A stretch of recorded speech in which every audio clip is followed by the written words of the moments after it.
Hello প্রিয় বন্ধুরা, আশা করি সবাই ভালো আছেন। আজকে আপনাদের জন্য নিয়ে আনলাম ঈদ স্পেশাল রান্না ডিমের কোরমা। তো চলেন শুরু করা যাক। এই দেখেন ডিমগুলোকে আমরা ভালোভাবে সিদ্ধ করে নিয়েছি। তারপরে আমরা ঘিয়ের মধ্যে ডিমগুলোকে হালকা করে ভেজে নিব। হালকা ব্রাউন হয়ে আসলেই আমরা ডিমগুলোকে তুলে নিব। এই যে দেখুন কি সুন্দর ব্রাউন কালার হয়ে আসছে। হওয়ার পরে আমরা এটাকে তুলে নিয়েছি। তারপরে আমরা তেলের মধ্যে এলাচ দিব, এরপরে কিছু কুচি কুচি করে রাখা রসুন দিব। চাইলে বাটাও দেওয়া যায়, কিন্তু আমরা ব্লেন্ড করতে ভুলে গিয়েছি, তাই আমরা কুচি কুচি করে রাখা রসুন দিয়ে দিয়েছি। এরপরে দিয়ে দিলাম পেঁয়াজ বাটা। আর কিছুক্ষণ পরে দিয়ে দিব, যে একটু নাড়াচাড়া করেছি। আর এখন দিয়ে দিব হচ্ছে আদা বাটা। এই যে দেখেন এখন আমরা দিয়ে দিচ্ছি আদা বাটা, দিয়ে সুন্দর করে আমরা মশলাটাকে নেড়ে চেড়ে নিব।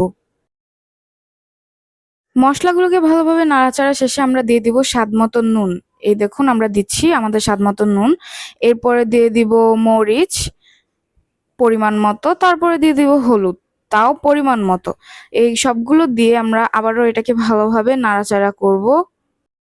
তেলটা উপরের দিকে উঠে আসলে আমরা জিরার গুঁড়া আর ধনিয়ার গুঁড়া দিয়ে দিব। এই দেখুন জিরার গুঁড়া ধনিয়ার গুঁড়া শেষে আমরা দিয়ে দিব এই তরকারির মেইন জিনিস, যেটা হচ্ছে টক দই।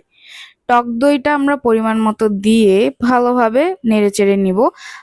মনে রাখবেন টক দইটা কিন্তু ডিমের কোরমার একটা মেইন ইনগ্রিডিয়েন্ট। এই দেখেন কি সুন্দর একটা কালার চলে আসছে। আমরা এটাকে ততক্ষণ পর্যন্ত নাড়বো যতক্ষণ পর্যন্ত না এটা তেল উপরের দিকে চলে আসে।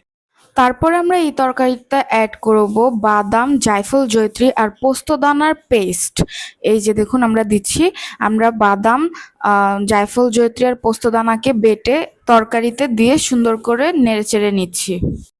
নাড়তে নাড়তে যখন এই মশলাপাতিটা অনেকটা এরকম পর্যায়ে চলে আসবে, তখন আমরা আমাদের ঘিয়ের মধ্যে হালকা ব্রাউন করে ভেজে রাখা ডিমগুলোকে সুন্দর করে দিয়ে দিব।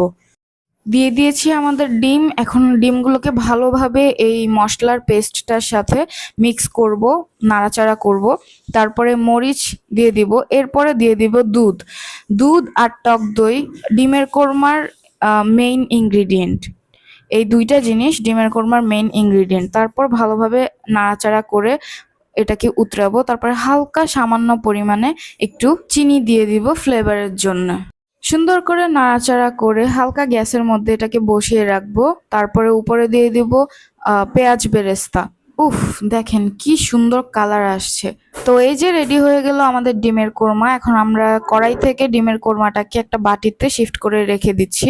দেখুন, বিশ্বাস করেন এটা দেখতে যতটা না সুন্দর হয়েছে, তার থেকেও বেশি মজা হয়েছে খেতে। আমাদের বাসায় মেহমান এসেছিল, তো তারাও এই ডিমের কোরমা খেয়ে অনেক প্রশংসা করেছে। তো আপনারাও অবশ্যই বাসায় একবার এটা ট্রাই করবেন। তো আজকে এই পর্যন্তই, টাটা।